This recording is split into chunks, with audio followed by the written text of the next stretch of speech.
कार्यक्रम के पुण्यार्जक हैं श्री जयेश जसवंत लाल शाह, श्रीमती रूपाबेन शाह, श्री अर्पित वखारिया, श्रीमती अदिति वखारिया, कियारा वखारिया, जियान वखारिया, कुंजन गांधी, ईशा गांधी एवं हतवी गांधी।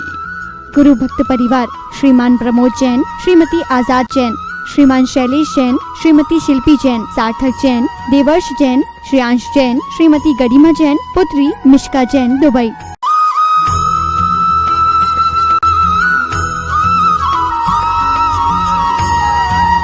जय श्री ओम नमः सिद्धेभ्यः। जय श्री ओम नमः सिद्धेभ्यः। सर्वमंगलमांगल्यं सर्वकल्याणकारकं प्रधानं सर्वधर्माणां जैनं जयतु शासनम्। जैनं जयतु शासनम्। पंच परमेष्टि भगवान की, आचार्य श्री गुरुवर कुंद कुंद महाराज की, आचार्य श्री गुरुवर विद्यासागर महाराज की।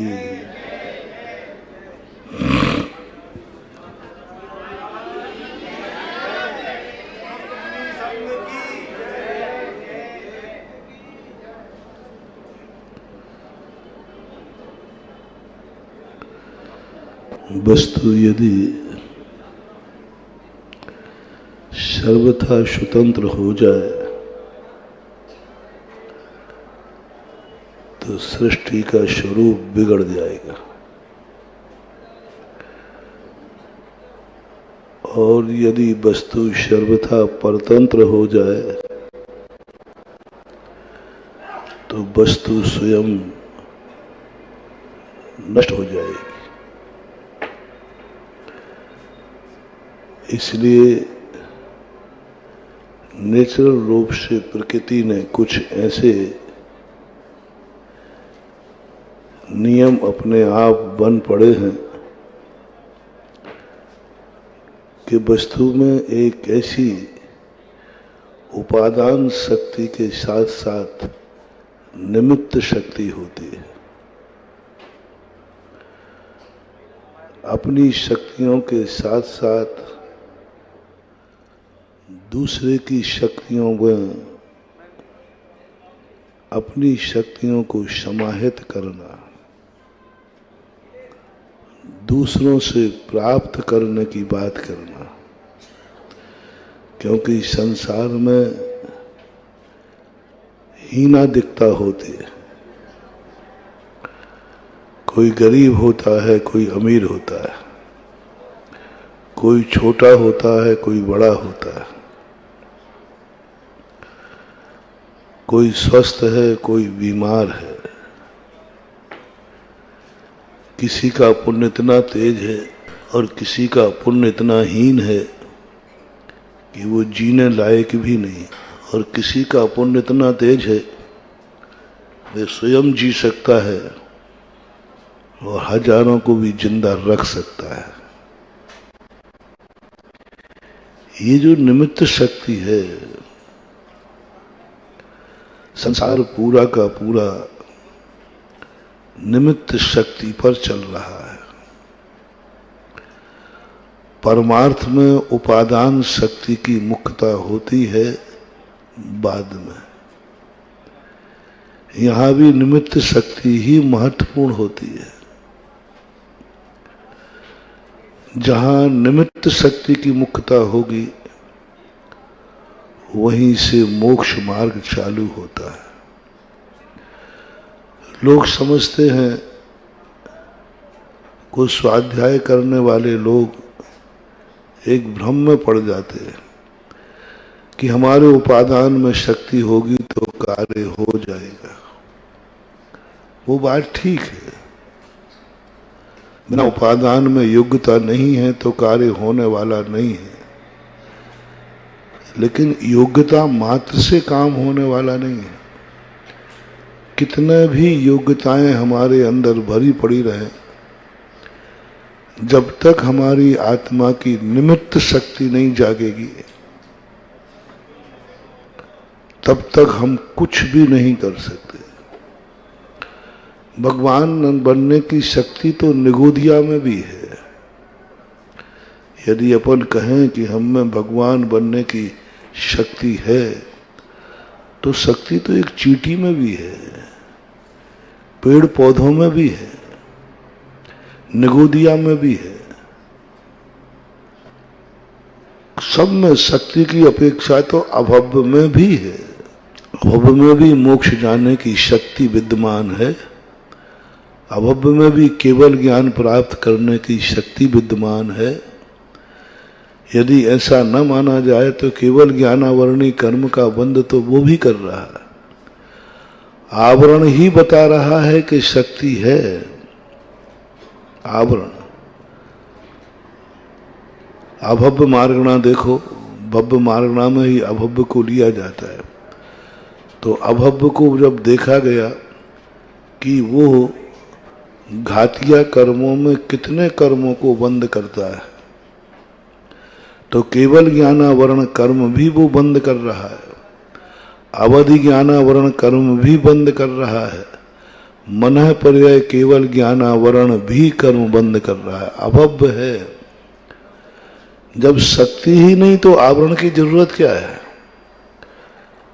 उन आवरण बंद से हम अनुमान लगाते हैं कि अभव्य में भी केवल ज्ञान की शक्ति है। दर्शनावरणी में उन्होंने केवल दर्शनावरणी कर्म का बंध बताया, केवल दर्शनावरणी कर्म का बंध। उसमें सम्यक दर्शन प्राप्त करने की शक्ति है, क्योंकि दर्शन मोहिनी का बंद कर रहा है। दर्शन मोहिनी का बंद बता रहा है कि उसके सम्यक दर्शन प्राप्त करने की शक्ति है, और ये शक्तियां उसके पास हैं। इसलिए अपन शक्तियों पर अहंकार नहीं कर सकते। शक्ति पर हमें अपने आप में स्वाभिमान होना चाहिए, आनंद की अनुभूति होना चाहिए। लेकिन क्या करेंगे उस सूखे आनंद से?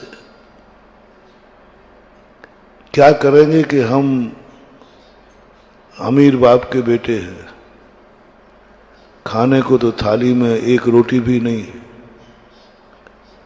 कुछ भी तुम्हारे पास नहीं है, मात बल्दियत है तुम्हारे पास, तुम एक राजपुत्र हो, ये तो पक्का है और हो। लेकिन वर्तमान की दशा तो तुम्हारी ऐसी है कि भिखारी से भी गई बीती है। सब तरफ से तुम्हारी जिंदगी में अभाव है। उस समय मान लीजिए तुम्हारा बहुत एक घनघोर जंगल में हो, कुछ भी तुम्हारे पास नहीं, खाने को भी नहीं है, पीने को भी नहीं, मरणासन अवस्था है। उस समय तुमसे कोई कहे, अरे तुम क्या कर रहे हो, क्यों रो रहे हो, तुम तो राजपुत्र हो, राजा के बेटे हो, तो बताएं मुझे कि उस समय राजपुत्रत्व की अनुभूति होगी कि अभाव की अनुभूति होगी? भूखा है व्यक्ति, दुखी है, कोई भी नहीं, असहाय अनाथ है, और बल्दियत पक्की है, राजा का ही पुत्र है वो।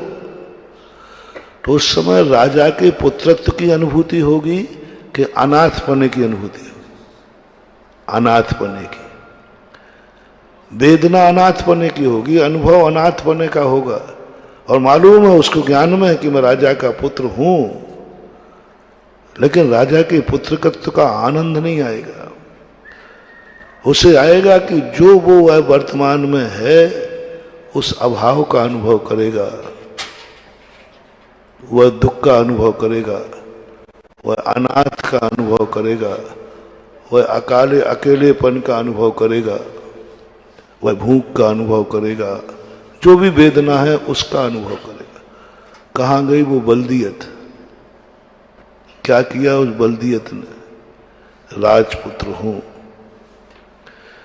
ऐसा ही महानुभाव हम कितना भी ज्ञान पढ़ ले, मैं शुद्ध भगवान आत्मा हूं,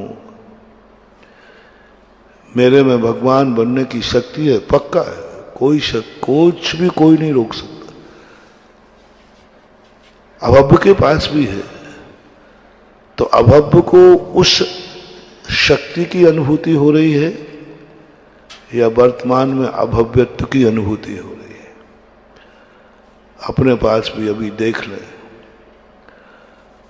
हमें मनुष्यत्व की अनुभूति हो रही है कि सिद्धत्व की अनुभूति हो रही है? मनुष्यत्व की। मैं पक्का हूं सिद्ध बनूंगा, सिद्ध बनने की शक्ति मेरे में विद्यमान है 100%, लेकिन अनुभूति नहीं आ रही। और हम अनुभूति के लिए तो सब कुछ करते हैं, क्या करेंगे उस शक्ति को पा करके? अनुभव के लिए तो भगवान बनना है, शक्ति के लिए भगवान नहीं। शक्ति वाला भगवान तो अनंत काल से बने हैं, वो अनुभव वाली पर्याय जो हमें चाहिए है, उन पर्यायों को प्रकट करने के लिए हमें पुरुषार्थ चाहिए।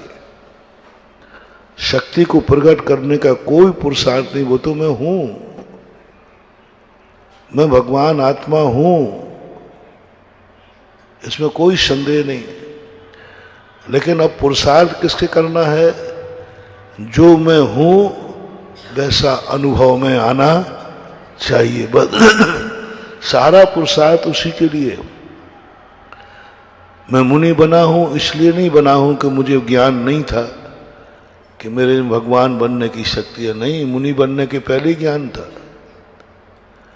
लेकिन फिर क्यों प्रयास कर रहे हो जब आप राजपुत्र हैं?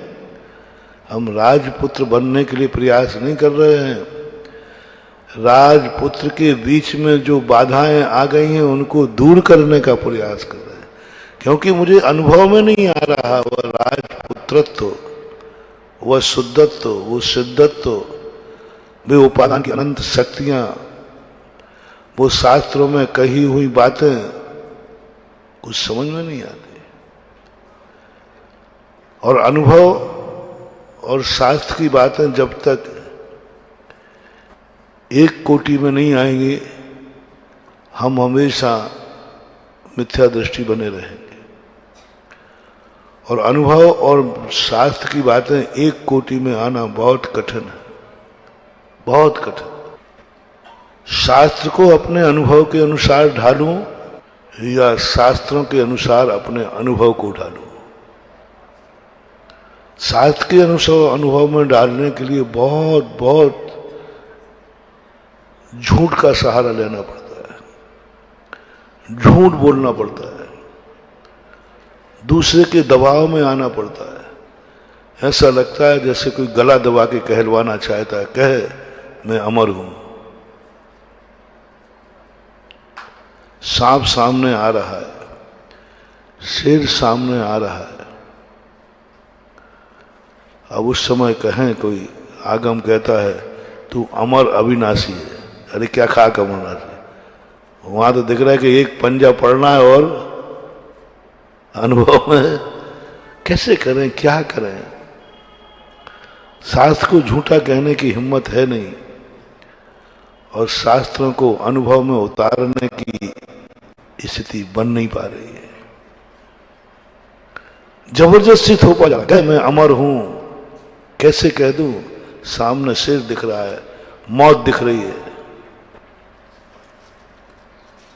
और जनवाणी कहती है अब हम अमर भये न कभी मरेंगे,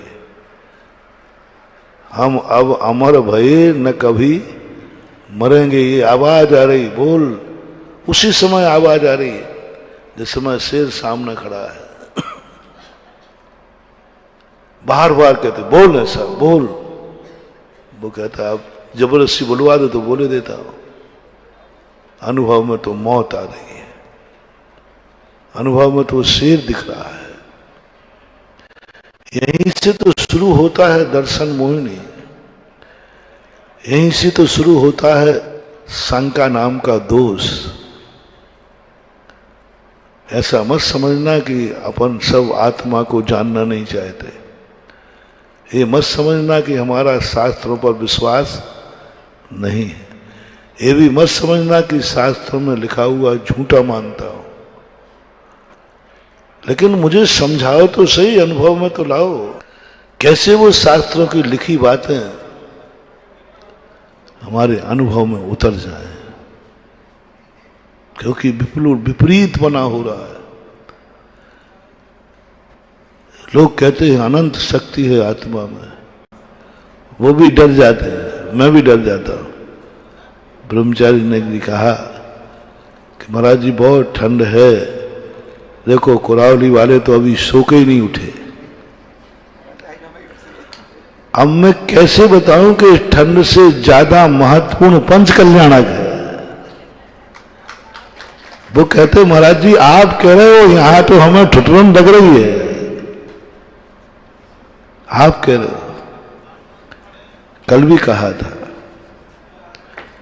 कम से कम हर व्यक्ति को साक्षी बनाना है भगवान को। भगवान मेरा साक्षी है और भगवान मेरे नगर में आ रहा है। ये चिंता तो है कि हमारे घर में कार्यक्रम है, वो कैसे होगा। ये चिंता भी करो कि मेरे नगर में पंच कल्याणक है, वो भी हमें करना है। अब कौन जीत रहा है? भगवान आ रहे हैं, भगवान की आगवानी है। कल स्वप्न में आ चुके हैं, हो गया स्वप्न में, कल भगवान कोरावली में आ चुके हैं, गर्भावतरण हो चुका है। लेकिन इधर सुबह अभी ठंड और नींद आ रही है, दोनों में कौन जीत रहा है? सब अभी कुरावली के लोग घर में बैठे हैं। काश यदि बारात सुबह से आ रही होती तो भी बैठे होते। दूसरा, यदि अभी बीमार पड़ रहे होते तो नहीं ठंड पड़ रही है, मैं बीमार को अस्पताल नहीं ले जाऊंगा। कर्म की मार पड़ रही होती तो भी ठंड हार जाती, तुम जीत जाते, तुम जीत जाते।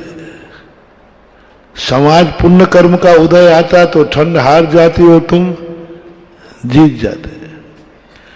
लेकिन धर्म के स्वरूप के कारण धर्म हार रहा है और ठंड जीत रही है।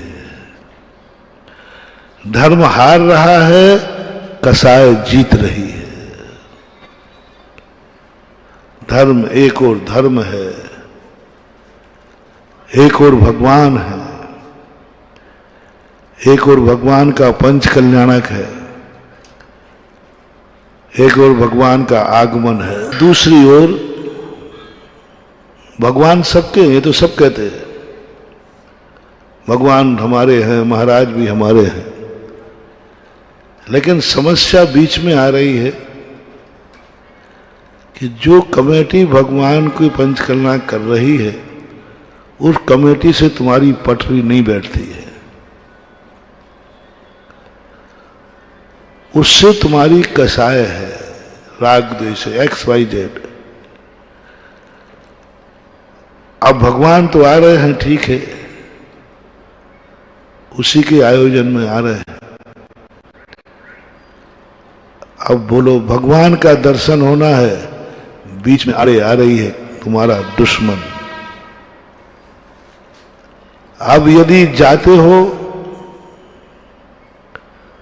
तो दुश्मन कहेगा आ गए, तुम अपमान होगा। जाते हैं तो अपमान होता है, मान कसाय खत्म हो, मान कसाय प्रबल होती है और मान घटता है। मान कसाय प्रबल होती है और मान घटता है। मान जब घटता है तो मान कसाय की प्रबलता बनती है। अब दोनों में से एक चयन करना है, या तो भगवान का दर्शन या मान कसाय की पुष्टि। दोनों में से कौन जीतेगा, एक परिणाम जाग रहा है कि भगवान का दर्शन कर ले, भगवान की आगवानी कर ले, पंच कल्याणक हो रहा है, भगवान का अर्घ चढ़ा ले। ठंड तो हर साल आई थी, आएगी और इससे ज्यादा भी आएगी, लेकिन पंच कल्याणक जीवन में बार बार नहीं आएगा, नहीं आएगा। बार बार ये आगमन करने के मौके नहीं मिलते हैं, बार बार ये जीवन के मौके नहीं मिलते।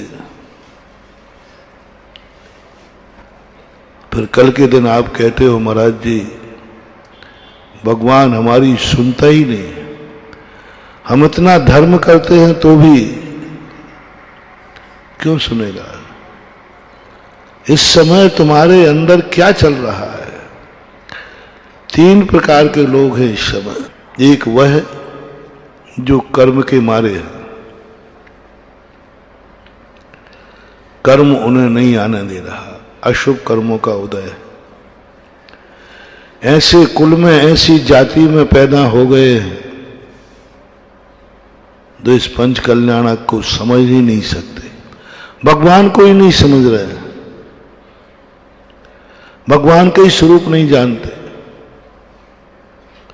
वो कर्म के मारे कुछ समझते हैं तो कर्म उन्हें नहीं आने दे रहा, क्योंकि वो अस्वस्थ हैं, बीमार हैं, कामा में है, पैरालिसिस में है, कोई कर्म की मार से पड़े हुए हैं, बैठ ही नहीं सकते वो।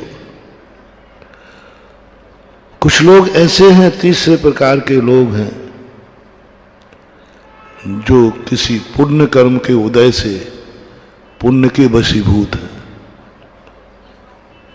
कोई व्यापार धंधे में, कोई के रिश्तेदारी की सेवा में, कोई घर में खाने पीने के रूप में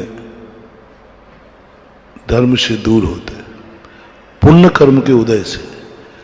तीव्र पुण्य कर्म का उदय जब होता है वो धर्म में बाधक बन जाता है, धर्म में बहुत बाधक बनता है। अशुभ कर्म धर्म में कम बाधक बनते हैं, पुण्य कर्म धर्म में ज्यादा बाधक बनता है। जैनियों का पुण्य कर्म सबसे ज्यादा बाधक बनता है। तुम्हारा जैसे पुण्य का उदय आएगा तैसे ही वो तुम्हें धर्म से दूर करता है। तीसरा व्यक्ति वो है जो कसाय उसको नहीं आने दे रही है, अंदर की कसाय जागती, मैं कैसे जाऊं, कसाय जाग रही है। और कसाय की तीव्रता इतनी बढ़ जाती है, कसाय जीत जाती है, धर्म और भगवान हार जाता है, हार जाता है। और जब ये तीनों जीत रहे हों और धर्म हार रहा हो, महानुभाव मोटिवेशन दे रहा हो, समझ लेना तुम्हारा डाउनफॉल चालू हो गया। जिंदगी का सबसे बड़ा अशुभ समय मानना,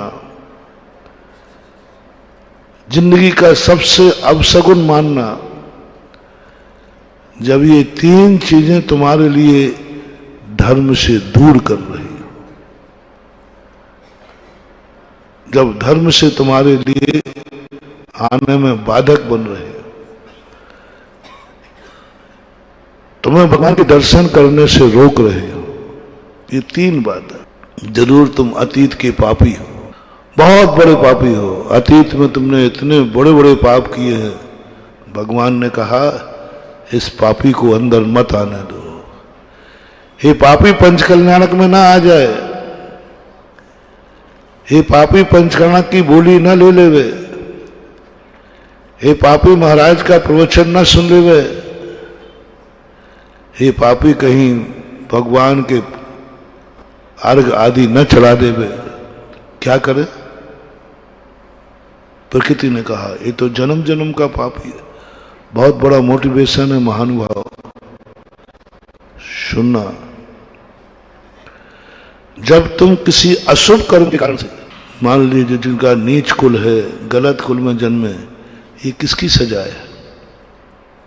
कर्म ने कहा इसे यदि उच्च कुल में जन्म दे देंगे तो ये मंदिर चला जाएगा, ये पूजा कर लेगा, ये अभिषेक कर लेगा। ऐसे कुल में जन्म दो, ऐसे कुल में जन्म दो जहां ये करना भी चाहे, भाव भी हो तो कर नहीं सकेगा। किनको दिया ये नीच कुल का काम? किसने पटक दिया ऐसे कुल में? किसने पटक दिया ऐसी त्रिहन श्योनि में? कौन है? कौन सा परिणाम है जो आज कर्म ने पशु बना दिया? अब वो अभिषेक करना चाहे तो नहीं कर सकता, नीच कुल में जन्म दिला दिया, आहार देना चाहे तो नहीं दे सकता। कितने लोग मेरे पास आते हैं, महाराज मैं आपको आहार देना चाहता हूं। मैंने कहा भाई नहीं ले पाऊंगा। आहार देना चाहते हो, मैं कौन हूं तुम्हारा? साधु को आहार नहीं दिया जाता। पहले नमाज पर ये बताओ कौन हूं मैं तुम्हारा? यदि गुरु हो, साधु कभी निमंत्रण देते हो, बुलाते हो तो क्या हो? एक बार जयपुर में एक स्थान पर हमें बुलाने आए, बोले महाराज जी आप चलिए, स्मारक वाले थे। तो मैंने कहा भाई आप कौन है? बोले महाराज जी आप हमें नहीं जानते। मैंने नाम से तो जानता हूं, रिश्तेदारी में नहीं जानता है। आप हमारे कौन लगते हैं? जैसे कोई आप लोगों से कहे कि भाई चलो घर चलते हैं, तो तुम कहो भैया कौन है, तो मुझे ऐसे घर ले जा रहा है इतने प्रेम से? मैं तो तुम्हें जानते ही नहीं। रिश्तेदारी बताओ, नाम तो कहीं से मिल जाएगा, नाम तो वोटर लिस्ट में मिल जाएगा। नाम मात्र से किसी के घर में नहीं जाया जाता, पहले रिश्तेदारी बताओ, संबंध क्या है? फिर मैं कौन हूं तुम्हारा कि क्यों ले जा रहा है मुझे? अनजाने पराये व्यक्ति को कभी अपने घर में नहीं लाना चाहिए। इतनी भी नीति का ज्ञान नहीं है तुम्हें कि अपरिचित हो, अनजाना हो, जिससे हमारा कोई संबंध ना हो, उसको कभी घर में नहीं लाना चाहिए। मैं तुम्हें नहीं जानता हूं, तुम मुझे नहीं जानते। पहले बैठो, शांति से बैठो।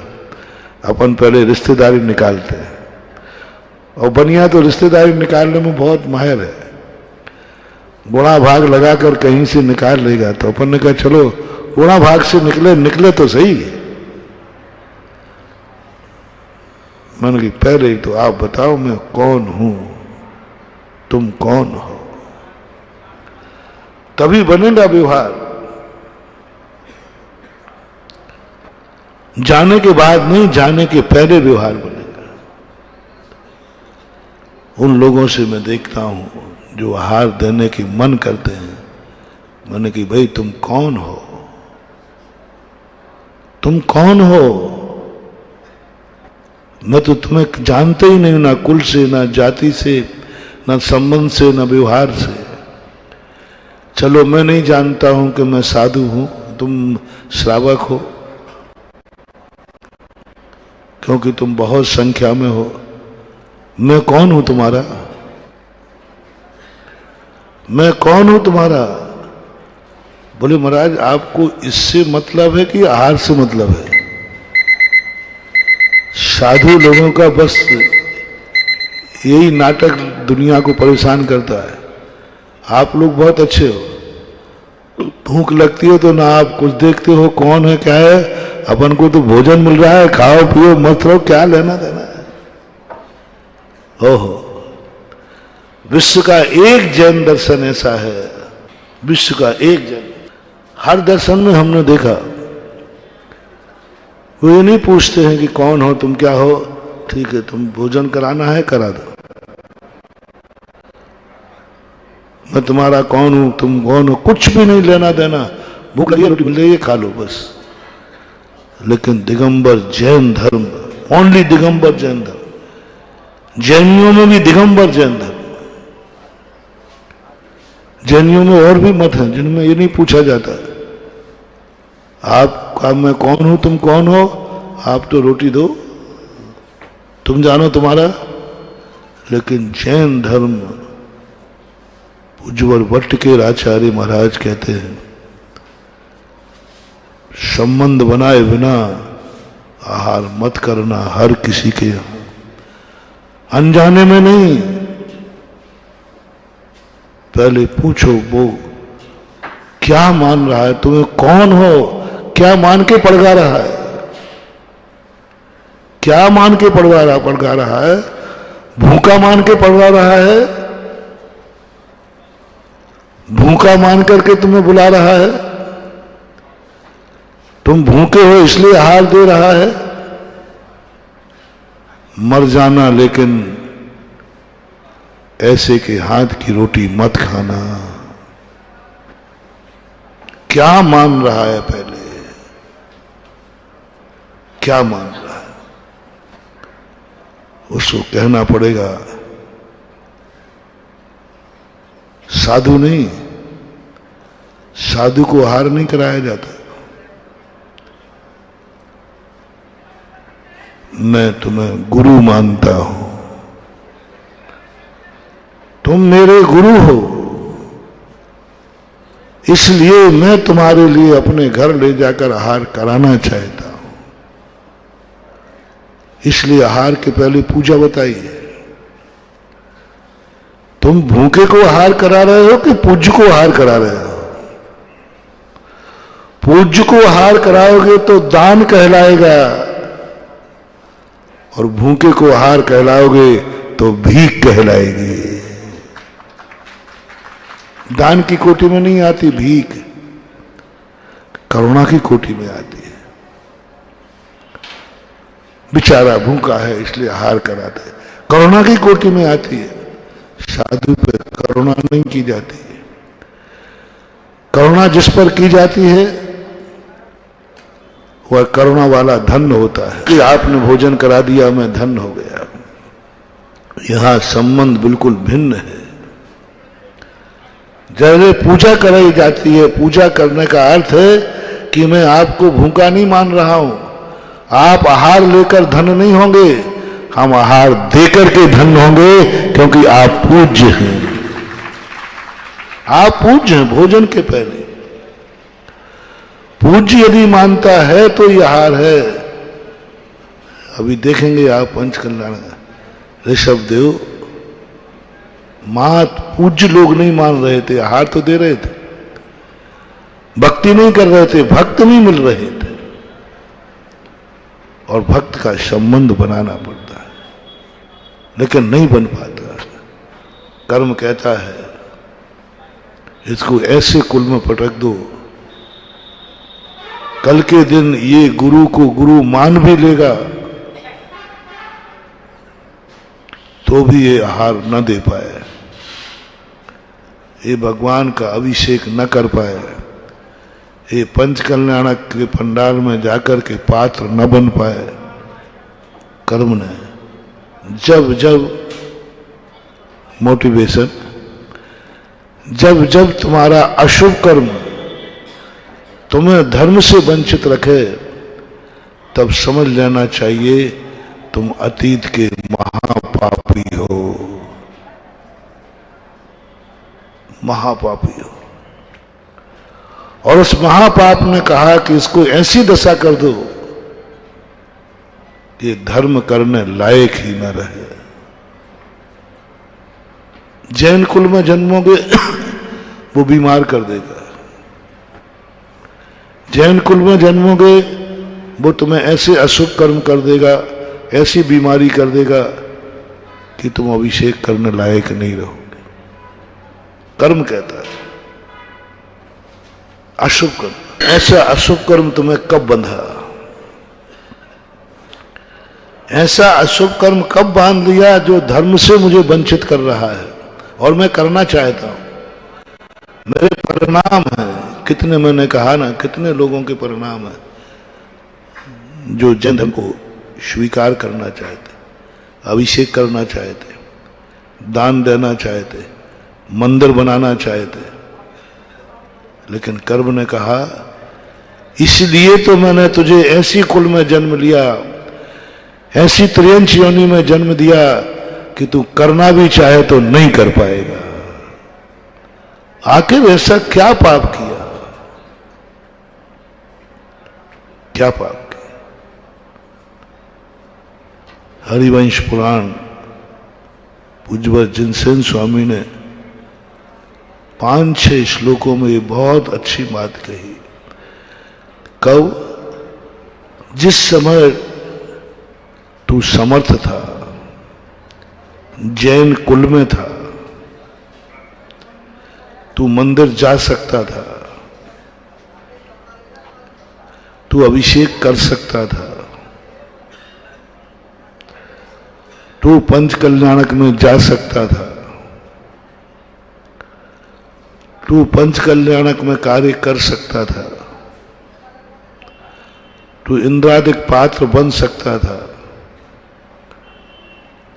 लेकिन तू कसाय के कारण से, अपनी कसाय की रक्षा के लिए तूने धर्म छोड़ दिया। कसाय की रक्षा के लिए कसाय जीत गई, कसाय के कारण कसाय जीत गई। तुमने भगवान का दर्शन करना था और एक कसाय थी, भगवान दुश्मन के घर में आए थे। गुरु महाराज दुश्मन के घर में पड़गाहन हुआ था। बहुत बढ़िया उदाहरण है, मंद को समझना। महाराज एक दिन को आए हैं और उसका पड़गाहन दुश्मन के घर में हुआ है। तुम्हारा 7 पीढ़ी का बैर भाव है, बहुत गजब का बैर भाव है, गजब का बैर भाव, कमर से भी जाना। और आहार दान देखना है, तुम जैन हो, दे भी सकते हो, देख भी सकते। अब कैसे देने जाओ? एक और कसाय आड़े आड़े उसके घर में। हमारे बाप कह गया था, बेटा मरते मर जाना, उससे कभी।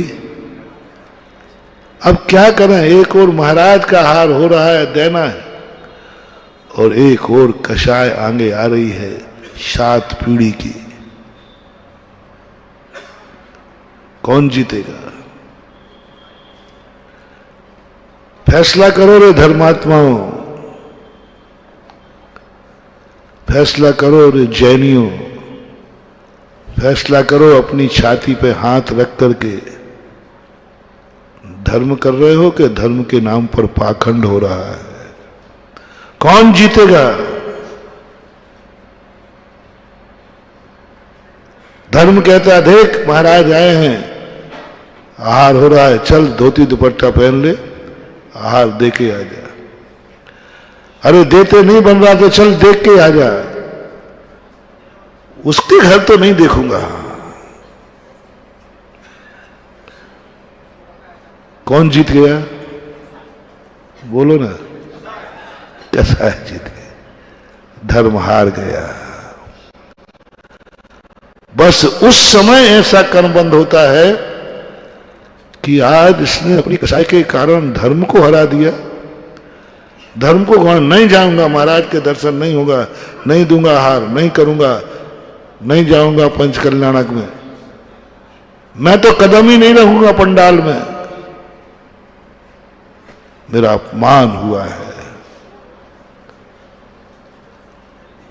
बस उस समय महानुभाव, सारे संसार से मेरा कहना है, ये गलती मत करना। मान को मत जीतने देना, कसाय को मत जीतने देना, जितना अपमान है सारे अपमान सहन कर लेना, धर्म को जिता देना, बस इतनी सी बात है। नहीं, धर्म जीतेगा। सामने वाला गाली देगा तो देगा, जो कुछ करेगा करेगा, मैं धर्म को नहीं हारने। धर्म यदि दुश्मन के पास है तो भी मैं धर्म लेने जाऊंगा। कसाय धर्म ज्ञान, सोने का बिस्कुट महानुभाव कीचड़ में भी पड़ा हो तो क्या करोगे पता नहीं मुझे। तो गंदगी है बहुत, छू 16 के कपड़े पहने हो तुम, 16 के, और बिल्कुल 16 गंज का सोना है, बिल्कुल बिस्कुट है, 100 ग्राम का और है ना। 16 के कपड़े देखोगे कि चुपचाप उठा लो, कोई देख भी नहीं रहा है। अरे मरा दोबारा नहा लेंगे और क्या होगा। धर्म को सोने के बिस्कुट के समान मानो कि चाहे भली वो दुश्मन के पास क्यों ना हो, यदि धर्म है तो मैं उसे लेने जाऊंगा। दुश्मन के पास भी क्यों ना हो, दुश्मन के घर में क्यों ना हो, मैं छोड़ने वाला नहीं। मेरे नगर में भगवान का आगमन हो रहा है, कोई कसाय मुझे इस स्वागत से रोक नहीं सकती। धर्म जीतेगा, कसाय हारेगी।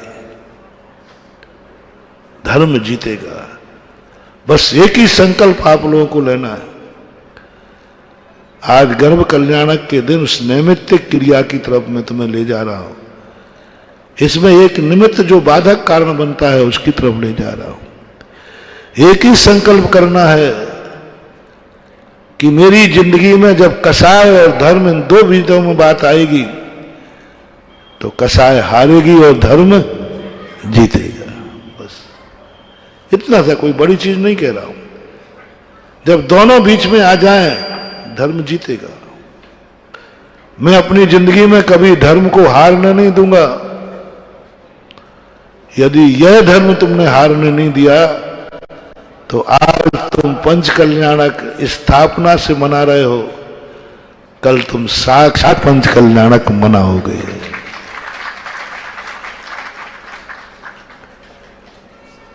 ये जो यहां बैठ गए हैं इनकी बात नहीं कर रहा हूं, जो पात्र बन गए, मैं उसकी बात कर रहा हूं जिसने ये नियम ले लिया कि मैं धर्म को कभी नहीं हराऊंगा, कसाय हारेगी। होने तो मेरा अपमान कितना होता है। दुनिया तो कर्म की मार से अपमान सहन करती है, हमें तो धर्म के कारण अपमान सहन करना पड़ रहा है। क्या फर्क पड़ता है।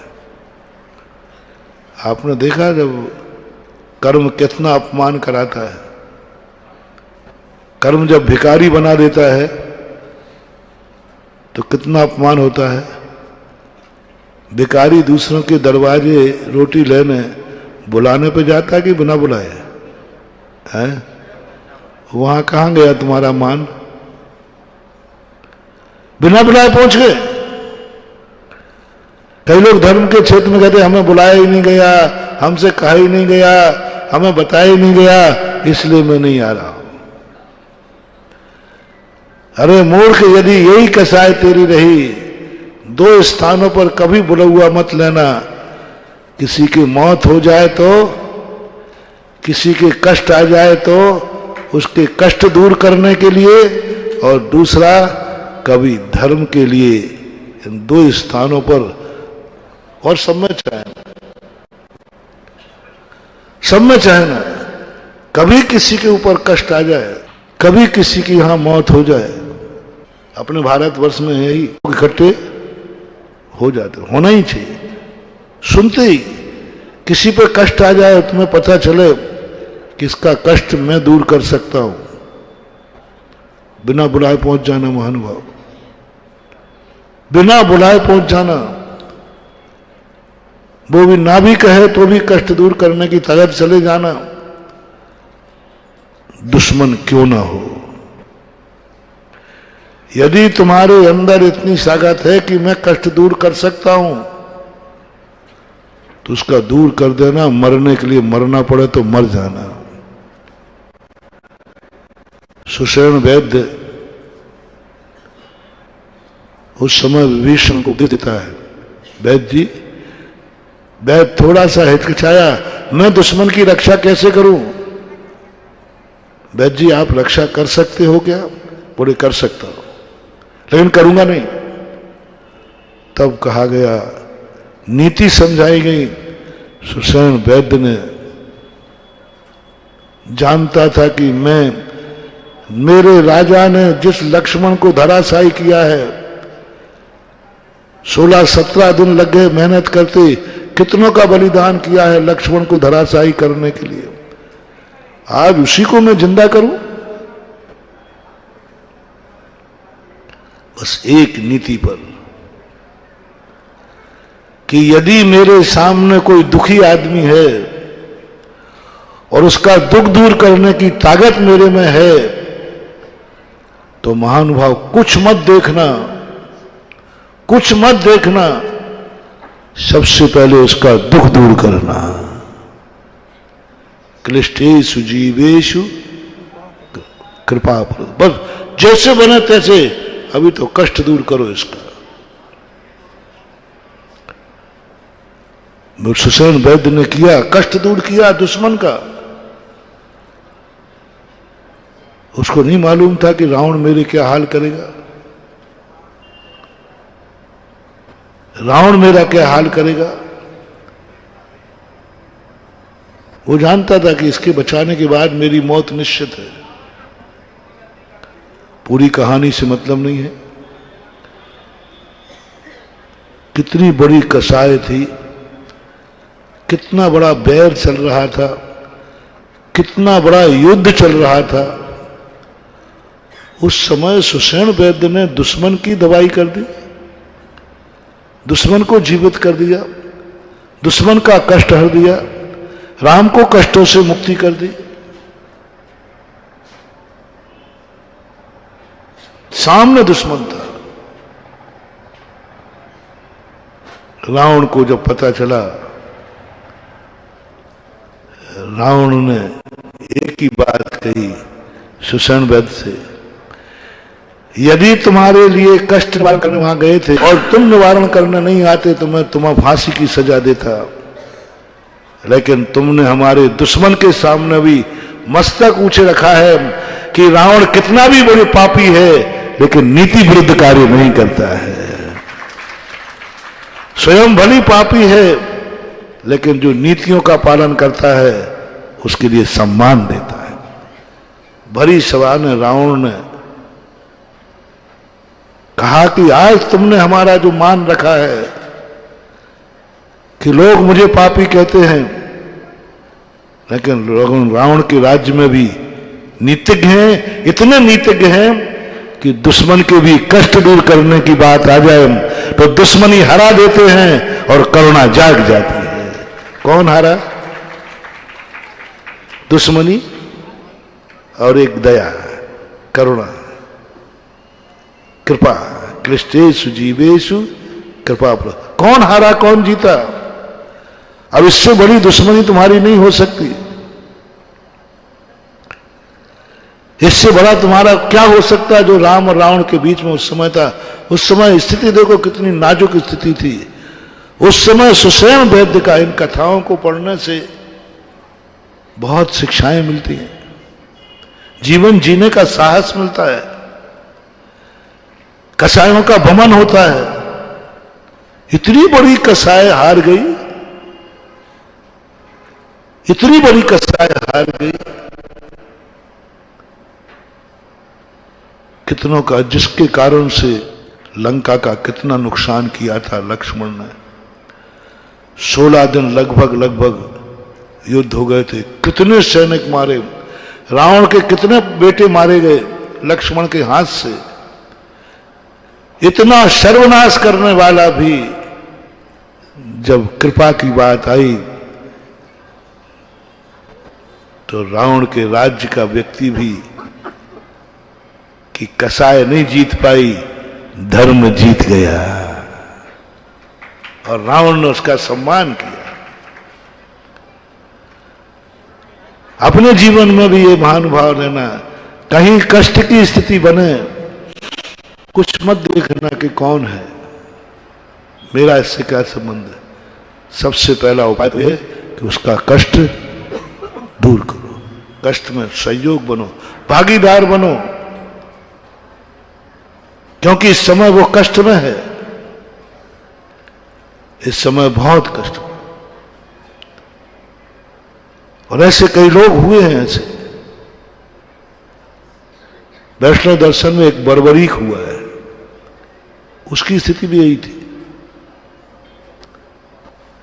उसका भी यही था, वो कमजोर पक्ष में लड़ता था। उसने कभी नहीं देखा कि ये मेरा पक्ष है या दुश्मन का पक्ष है। बर्बरीक को उसके गुरु ने एक ही शिक्षा दी थी, हमेशा कमजोर का पक्ष लेना। उसी कारण बर्बरीक को मरना पड़ा। बर्बरीक पांडुपुत्र था, बर्बरीक घटोत्कच का पुत्र था, भीम का नाती था, पोता बोलते पोता, बेटे का बेटा। भीम का बेटा था घटोत्कच और घटोत्कच का बेटा था बर्बरीक, यानी भीम का पोता हुआ। जब वो युद्ध में महाभारत में शामिल होने आया तो पांडव बड़े खुश हुए कि अब बर्बरीक आ गया है जो अजेय है, उसको कोई हरा नहीं सकता, कोई हरा नहीं सकता था। पांडव बड़े खुश थे कि अब बर्बरीक आ गया। बोले इसका तो वरदान है, इसको ये कमजोर पक्ष में लड़ेगा, और जैसे ये कौरवों को कमजोर देखेगा ये किस तरफ चला जाएगा, तो पांडवों की क्या हालत हो जाएगी। ये तो जिस पक्ष में जाएगा वो जीतेगा। और श्री कृष्ण जानते थे कौरवों को कमजोर पड़ना ही है। एक दिन कौरव असहाय होंगे, कमजोर होंगे, और बर्बरीक तुरंत कहेगा अपने नियम के अनुसार मैं कौरवों के साथ लड़ूंगा, अपना ही अंश अपनों के साथ लड़ेगा, पांडवों का विनाश कर देगा। इसी करुणा के कारण से उसको जीवन खोना पड़ा, उसको गर्दन देना पड़ी, जिसकी गर्दन आज भी खाटू श्याम जी राजस्थान में रखी हुई है। क्या है ये सब चीजें? ये चीजें हमें कुछ दे रही हैं, कुछ हमारी शक्ति को जागृत कर रही है। इन उदाहरण पढ़ने से हमारे परिणाम कसाएं हारने लग जाती है, कसाएं हारने लग जाती हैं, धर्म जीतने लग जाता है, और पावर जागता है कि जब इतना बड़ा बैरी, जब करुणा की बात आई तो बैर भूल गया और दया धर्म जाग गया। एक मंत्र लें आज कि जब भी किसी पर मेरे द्वारा कष्ट दूर हो सकता है, हम उस समय मान मर्यादा का ध्यान नहीं रखेंगे, दुश्मन भी है तो कसाय नहीं रखेंगे, सबसे पहले हम उसको दूर करने का प्रयास करेंगे। दूर करने, कसाय नहीं जीत सकेगी। ऐसे कभी दूसरा पॉइंट, ऐसा यदि तुम नहीं कर पाए और ऐसे मौके पर कसाय जीत गई तो तुम्हारे ऊपर ऐसा कष्ट आएगा, सारा जगत भी तुम्हारे कष्ट दूर करने का प्रयास करेगा, लेकिन वो कष्ट दूर नहीं होगा, लाइलाज होगा, निधत्त निकाचित होगा। सामने मर रहा था, तुम उसके दूर कर सकते थे, तुम उसको जीवित कर सकते थे, और तुमने किस लिए नहीं किया? कसाय के कारण। आप लोग दान भी खूब दे रहे हो, इतना दान पहले नहीं होता था। इतना दान देने के बाद भी आप लोग, वो चमत्कार नहीं हो रहा है। मैंने तो मक्के के दाने चढ़ाने वालों में भी चमत्कार देखा है। एक छोटे से कुछ नहीं है, मक्के के दाने चढ़ा दिए, मोती बन गए।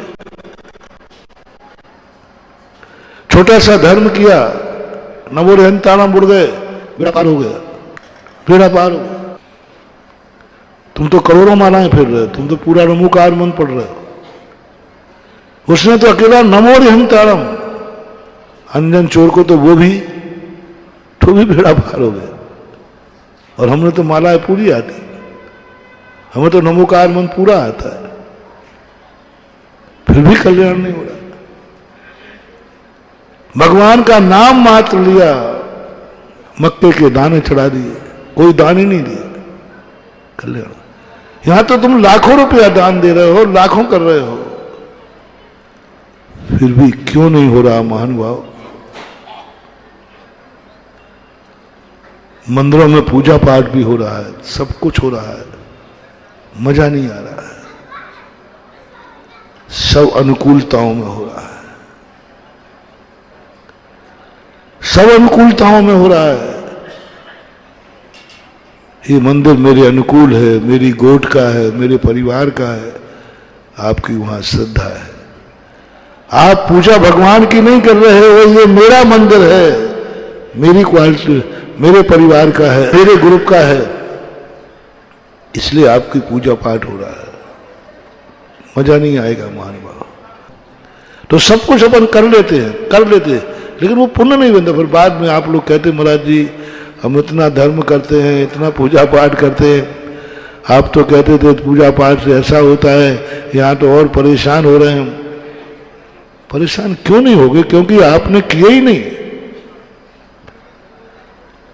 आपका दान मान का है। थोड़ा सा आपका अनादर कर देना अभी यार। ये 10-5 लोग जो ऊपर बैठे हैं ना, मेरे पास एक बिच्छू है, मैं बिच्छू छोड़ दूं ना तो ये सारे भागेंगे। कुरावली में जब वो भागेंगे और 5 दिन तक यहाँ आएंगे नहीं, मैं बिच्छू कहो तो बिच्छू छोड़ दूं, एक नहीं मिलेगा यहाँ। एक बिच्छू है, कहो तो छोड़ के दिखाऊं, नहीं अभी नहीं महाराज जी, पंचकर्णक चालू हो गया, हो जाने दो, शांति से हो जाने दो। पंचकर्णक चालू हो गया ना, अब वो बिच्छू मत छोड़ो महाराज, वो आप ही रखेगा। बिच्छू क्या है? अब यार इनका कोई अपमान कर दे, निकल जा, तेरे बाप का पंचकर्णक है यहाँ, चला आया कहीं। तो बोली नहीं दी हो तो बोली और नहीं आएगी। बोले अब काय की बोली, मुझे तो निकाल दिया, मेरा अपमान कर दिया। अभी खान इनको कोई थोड़ा सा अपमान कर देवे, थोड़ा गाली दे देवे, और वो महाराज भी क्यों, मुझे भी निपटा देंगे। ये नहीं सोचेंगे कोई बात नहीं, महाराज जी ने कहा है। महाराज जी आपने ऐसा क्यों कहा? हम स्वाभिमानी लोग हैं, आप जानते नहीं हो। कुरावली भाग जाएंगे। 2 मिनट लगेगा इनको भगाने, थोड़ा इनका अपमान कर दीजिए और सम्यक दृष्टि होगा तो सम्यक दृष्टि कहेगा मेरा कितना ही अपमान करो, मुझे लाते मारो, जूते मारो, कितना ही अपमान करो, लेकिन मैं भगवान को छोड़ने वाला नहीं हूं।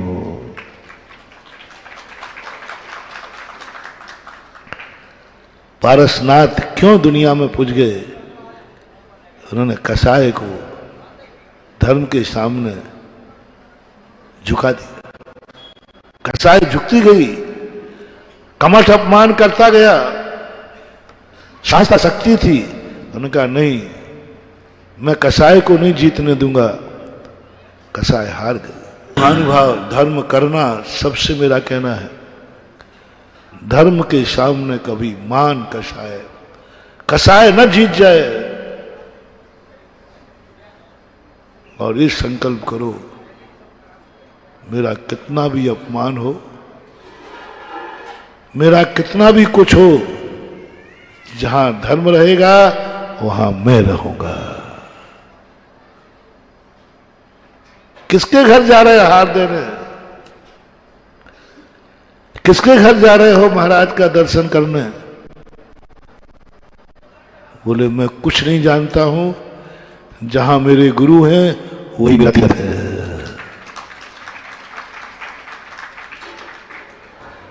किसका घर है मुझे पता नहीं, यहां मेरे गुरु हैं वही मेरा तीर्थ है। जहां मेरा भगवान है वही मेरा तीर्थ है। ये भगवान का पंच कल्याणक है कि पंचों का? पंचों का तो कल्याण भी नहीं होना है,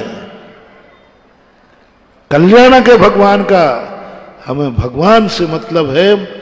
मेरा भगवान उस सोने के समान है जो दुनिया में कहीं भी रहे, जहां भगवान है वहां मेरा मस्तक है और वहां मेरा सब कुछ है। परीक्षा करो तुम अपनी, ऐसा कौन सा कार्य है जो तुम करना चाहते हो, कर्म नहीं करने दे रहा है? तो समझ लेना तुम अतीत के पापी हो। रिपीट करता हूं, तुम करना चाहते हो लेकिन कर्म करने नहीं दे रहा। जैसे हमने कहा, त्रियंच बना दिया, नीच कुल्म बना दिया, बीमार बना दिया, गरीब बना दिया। तुम बोली लेना चाहते हो, तुम पंच कल्याणक में बैठना चाहते हो, लेकिन कर्म नहीं बनने दे रहा है, कर्म ने गरीब बना दिया। ये बहुत बड़ी मोनोपोली है धर्म की। धर्म की मोनोपोली है कि ये जन्म जन्म का पापी है। इसको यदि पैसा मिल जाएगा तो ये इंद्र बन जाएगा, पैसा मिल जाएगा तो ये मंदिर बनवा देगा। और धर्म कहता है इस पापी का 1 रुपया नहीं लगना चाहिए, इसलिए इसको ऐसी दशा में भेज दो जहां ये करना भी चाहेगा तो कर नहीं पाएगा। गरीब तुम्हें किसने बनाया है? धर्म और कर्म को, दोनों को अलग मत मानना। कर्म धर्म की पुलिस डिपार्टमेंट है और धर्म न्यायालय है।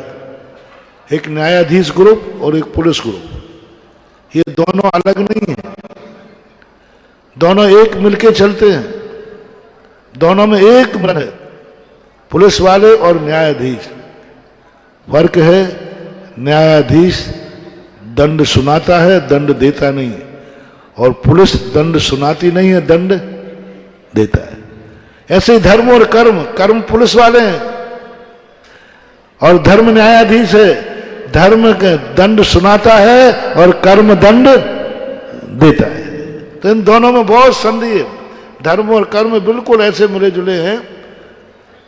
जिसने धर्म को हराया तो धर्म कहता है कर्म से इसको ले जा नीच कुल में, नीच जाति में।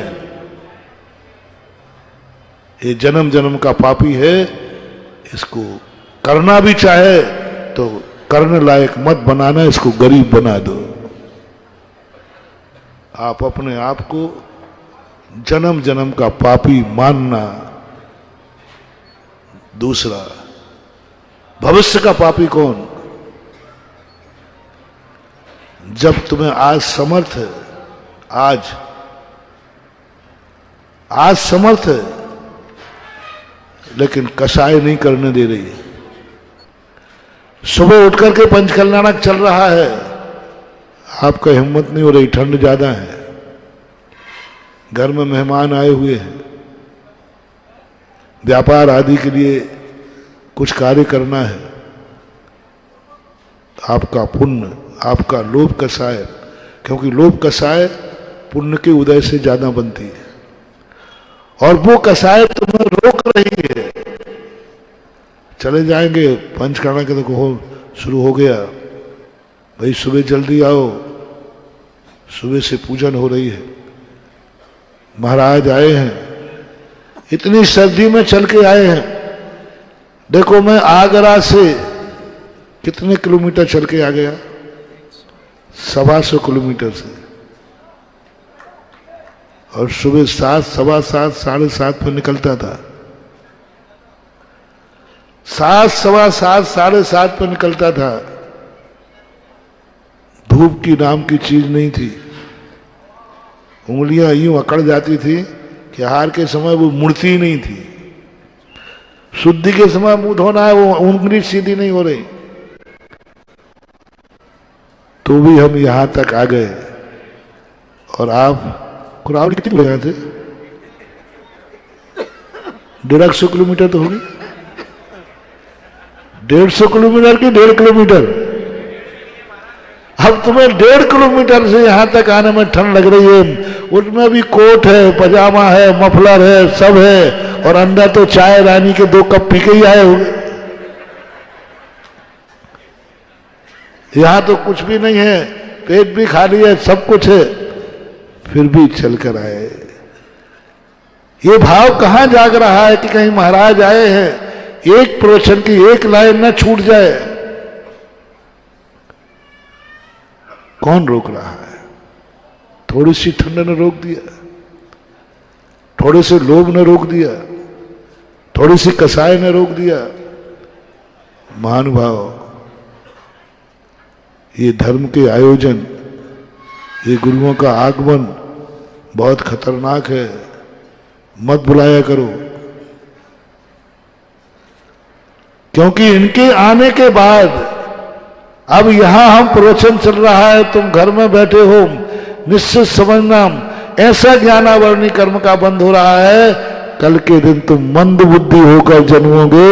ये महाराज को नहीं बुलाते तो ये कर्म का बंद नहीं होता।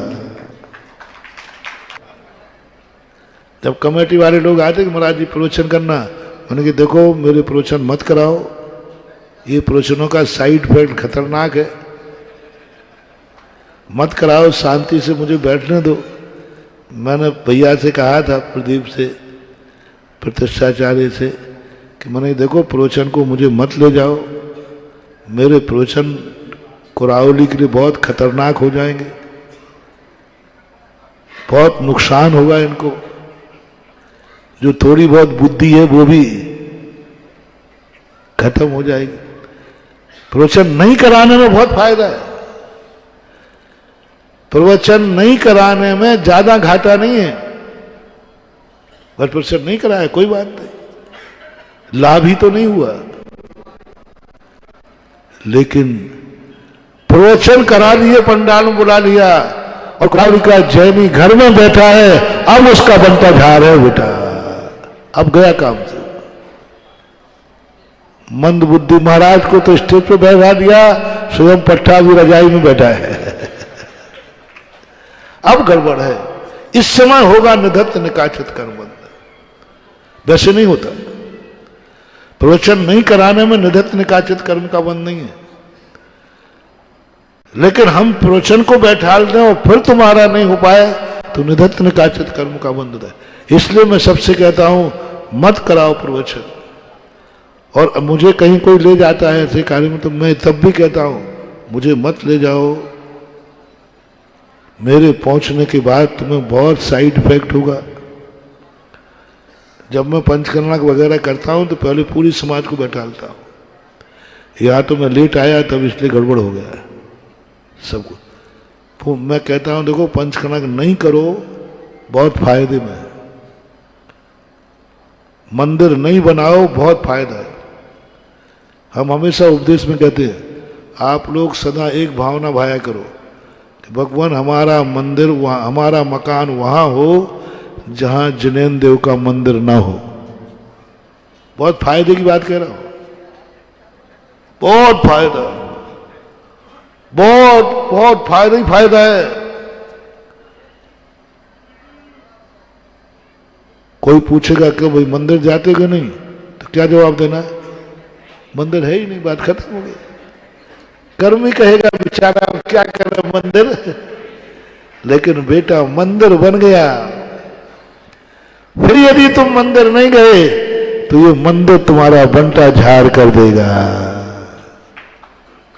खतरनाक है, साइड इफेक्ट। मंदिर बन गया हो, तुम दर्शन नहीं कर रहे हो, उस समय होता है जो बंद, जो अभी मैं कह रहा था। उस समय कहता है इस पापी को ऐसी योनि में डालो कर्म जहां ये जिनेन्द्र देव का नाम भी लेने लायक ना हो, ऐसे कुल में भेज दो। ऐसे कुल में, ऐसी जाति में, ऐसी योनि में भेजो जहां जिनेन्द्र देव का नाम लेना लायक नहीं रहे, क्योंकि मंदिर नगर में था फिर भी इसने दर्शन नहीं किया। ये मंदिर का अभिशाप तुम्हारे जन्म जन्म मिटा देगा।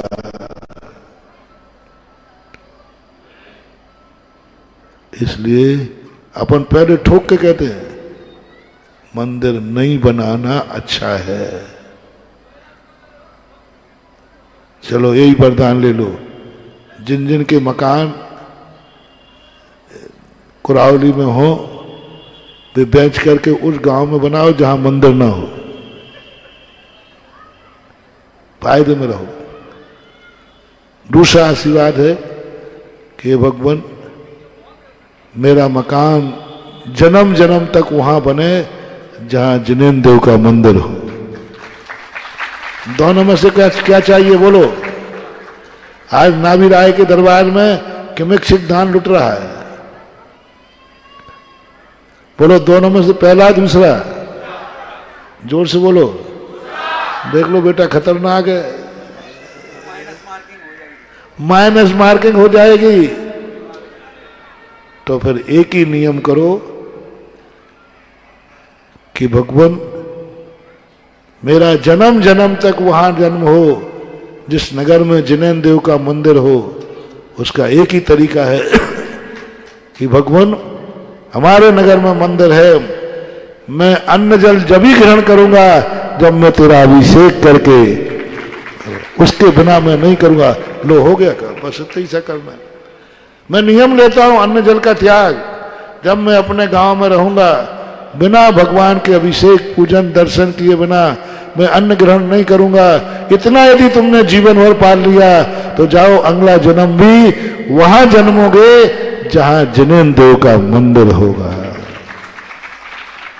अन्यथा गड़बड़ है। इसलिए मैं पंचकर्म करता हूं, पूरी समाज को बैठालता हूं। ये पंचकर्म बहुत खतरनाक है, बर्बाद कर देंगे बेटा। हाँ, ऐसा लाज करेंगे कि तुम जिनेन्द्र देव के पंचकर्म तो छोड़ो, उनका नाम लेना भी भूल जाओगे।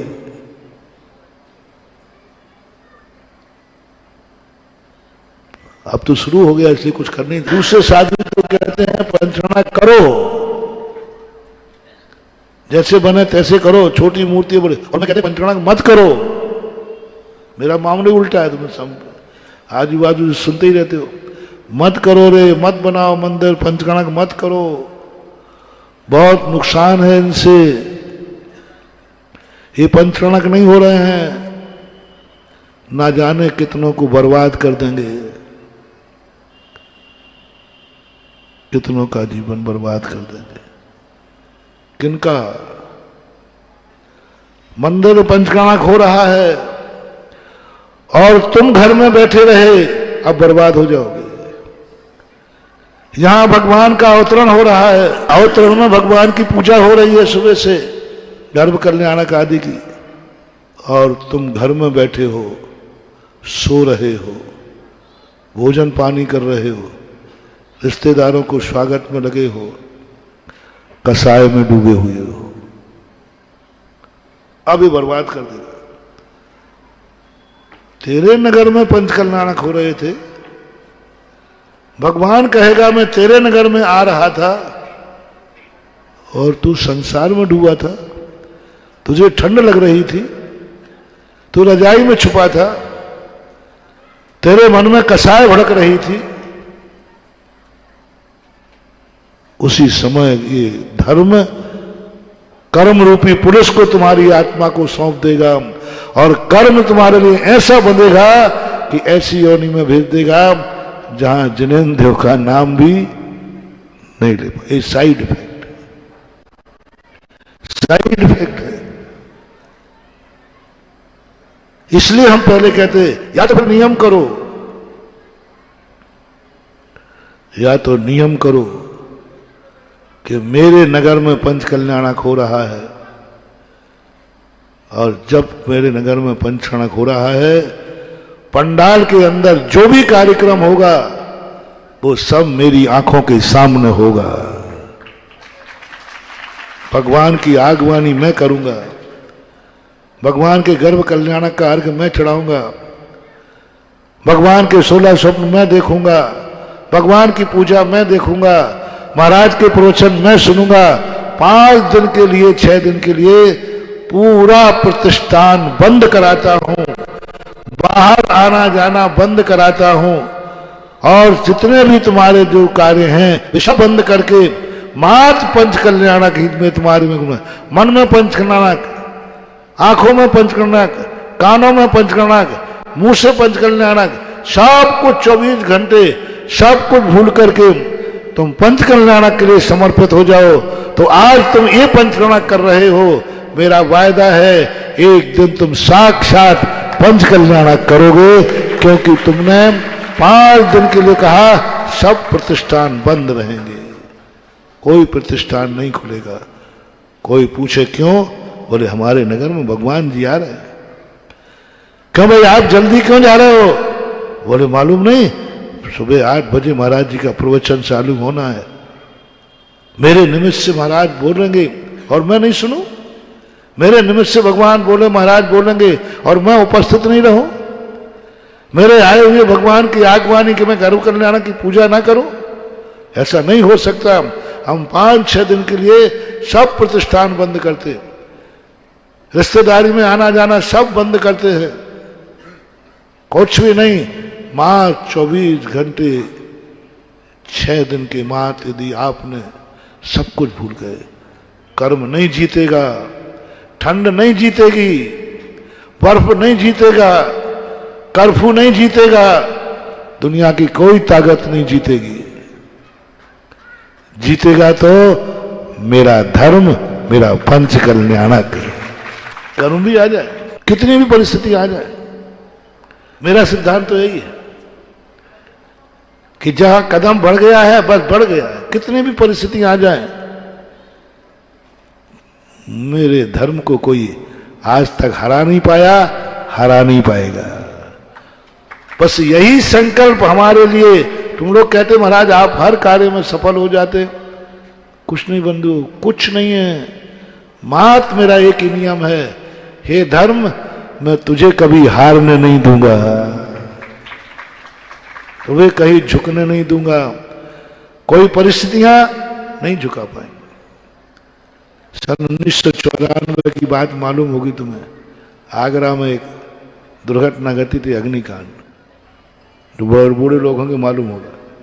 वहां मैंने कहा था कि हे कर्म, हे प्रकृति, हे आग, तू मुझे डराएगी, धर्म जीतेगा। और पंचकर्णक वही हुआ, रात भर में सब कुछ परिवर्तन होकर के ठाठ से। बस समर्पण चाहिए। क्या पंच कल्याणक आज के समय जो पंचकर्णक करावली के लिए वरदान सिद्ध होगा? क्या 5 दिन के लिए आपकी जिंदगी में पंचकर्णक के अलावा कुछ नहीं है? ना कोई कर्म आड़े आएगा, ना कोई कसाय आड़े आएगी, कुछ नहीं आएगा, क्योंकि मेरे यहां पंच कल्याणक हो रहे हैं। और 24 घंटे हर परिस्थिति में, जब भी देखो, जब भी मिले, हमने कई स्थान देखे, 24 घंटे में कभी चले जाओ पंडाल हाउसफुल मिलता है। सुबह 6 बजे देखो तो 7 बजे पंडाल सदैव भरा रहता है, वो बाहर जाते ही। कई स्थानों पे ऐसा हुआ, उनके मंदिरों में, उनके पंचकर्णक में ऐसा फलता फूलता है, वो समाज भी पंचकर्णक के बाद दिन दूनी रात चौगनी फलती है। आगरा के पंच कल्याणक की समाज को देखो, हर परिस्थिति में अड़ग रहे। परिस्थितियां आई, इतनी परिस्थितियां आई, कुछ नहीं बचा वहां पर, फिर भी पंचकर्णक वहीं हुआ। उस संकल्प का परिणाम है कि ऐसी पंचकर्णक में हुई प्रतिष्ठा की मूर्ति कमला नगर के मंदिर में बैठी है। और वहां के लोगों का देखो, जब से वो मंदिर बना है, दिन दूने रात चौगने पोबारा हो रही है। आज वो सबसे अमीर कॉलोनी मानी जाती है, रिच कॉलोनी मानी जाती है, और वही सबसे पुअर कॉलोनी थी कमला नगर, क्योंकि एक समर्पण की बात है। ये मूर्तियों में जो प्रतिष्ठा होती है, प्रतिष्ठा तो हो जाती सूर्य मंत्र से, लेकिन अतिशय आता है कि इनकी मूर्तियों में जब पंचकणक हुआ था उस समय तुम्हारा क्या स्थिति थी, क्या साक्षी थी। भगवान के लिए पंचकणक नहीं है, पंचकणक हम और आपके लिए है। कोई भी क्रिया गुरु के लिए नहीं करना। मैंने प्रारंभ में कहा था महाराज के लिए कभी आहार नहीं देना, महाराज के लिए आहार नहीं दिया जाता, अपने जीवन को धन्य करने के लिए आहार दिया जाता है। भाव क्या आना चाहिए, महाराज को आहार नहीं दे रहा हूं, मैं तो अपना जीवन धन्य कर रहा हूं। महाराज को आहार दोगे तो एहसान ला दोगे, देखो महाराज मैंने चौका लगा दिया, नहीं तो कोई नहीं लगाता आपको। उल्टा आना चाहिए, हे महाराज हम धन्य हो गए जो आपने हमारे हाथ का आहार ले लिया। यही तो विशेषता है।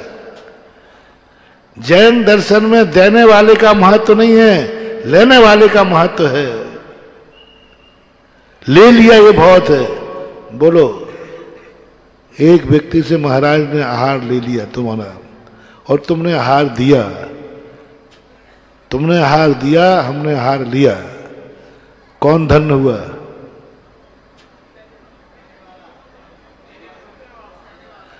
और भिखारी को आहार दिया और भिखारी ने आहार लिया, कौन धन्य हुआ? भिखारी धन्य हुआ। अब वो आदत यहां लाओ, तुमने आहार दिया, हमने आहार लिया, कौन धन्य हुआ? कह दो महाराज आप धन्य हो गए हो, क्या है? कभी भाव मत कर लेना बेटा। धर्म क्षेत्र में देने वाला महान नहीं है, लेने वाला महान होता है, पूज्य लेने वाला होता है। देने वाला तो अभाग मानता, मेरा ले लिया। तुम ये मत समझना कि तुमने पंचकर्णक की बोली ले ली। अरे तुम उपकार मानो कि भगवान ने इस पंचकल्याणक में मेरा धन का उपयोग हो गया। तुम एहसान मानते हो, मेरी बदौलत है, मैंने बोली ली है।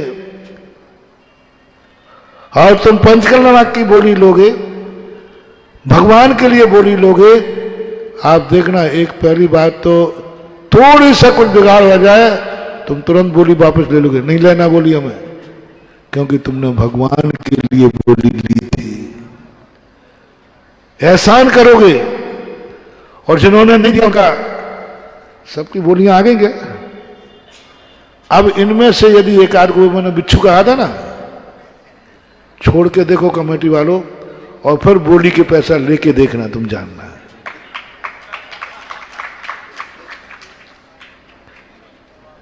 आजकल में थोड़ा सा उल्टा चल रहा है, इसलिए सकलीकरण के पहले ही कह देते ये सारा पैसा वो ले लो, कल का क्या भरोसा है।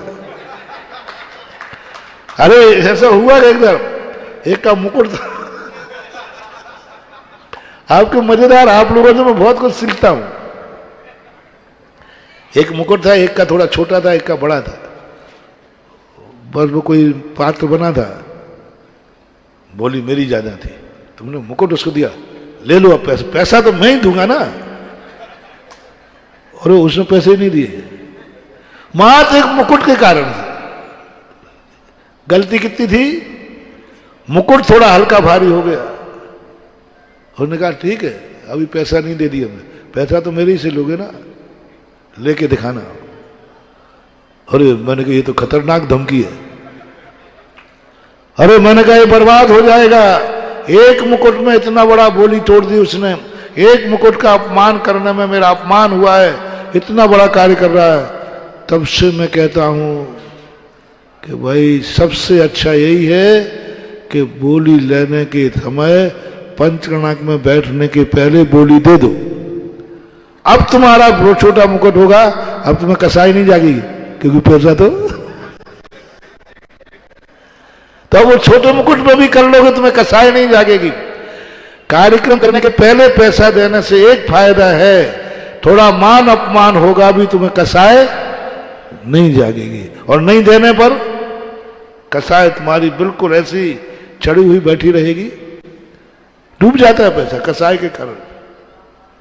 तो आप लोगों ने धर्म के लिए महानुभाव हंसी मजाक मत समझो, ये धर्म दीपक है, सावधानी से पकड़ोगे प्रकाश देगा, चूक जाओगे तो जला के भस्म कर देगा।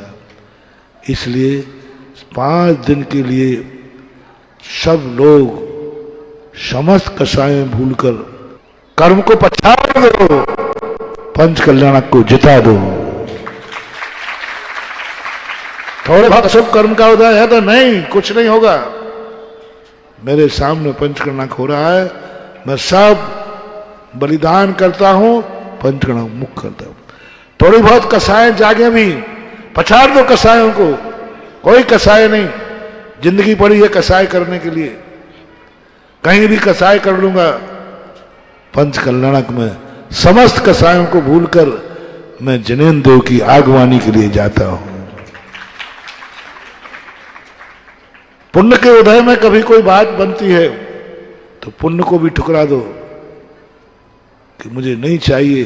5 दिन में व्यापार धंधे में तुम धन कमा भी लोगे, ठुकरा दो पुण्य, नहीं कमाऊंगा, नहीं करूंगा 5 दिन व्यापार।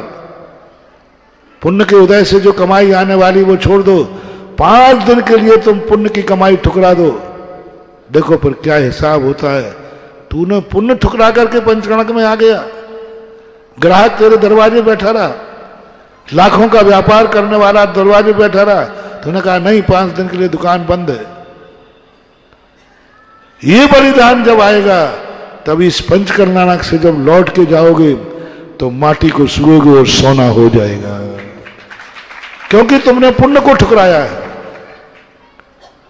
पुण्य को ठुकरा कर आगे आओ, लोभ को ठुकरा करके आगे आओ।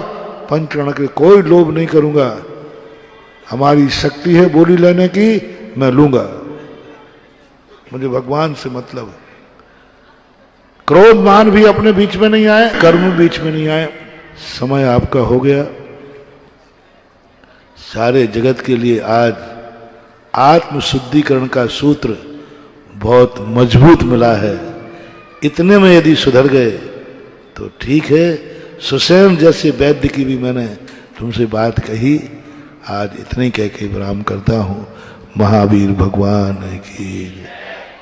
इस कार्यक्रम के पुण्य अर्चक थे श्री जयेश जसवंत लाल शाह, श्रीमती रूपाबेन शाह, श्री अर्पित वखारिया, श्रीमती अदिति वखारिया, कियारा वखारिया, ज्ञान वखारिया, कुंजन गांधी, ईशा गांधी एवं हतवी गांधी। गुरु भक्त परिवार श्रीमान प्रमोद जैन, श्रीमती आजाद जैन, श्रीमान शैलेश जैन, श्रीमती शिल्पी जैन, सार्थक जैन, देवर्ष जैन, श्रेयांश जैन, श्रीमती गरिमा जैन, पुत्री मिश्का जैन, दुबई।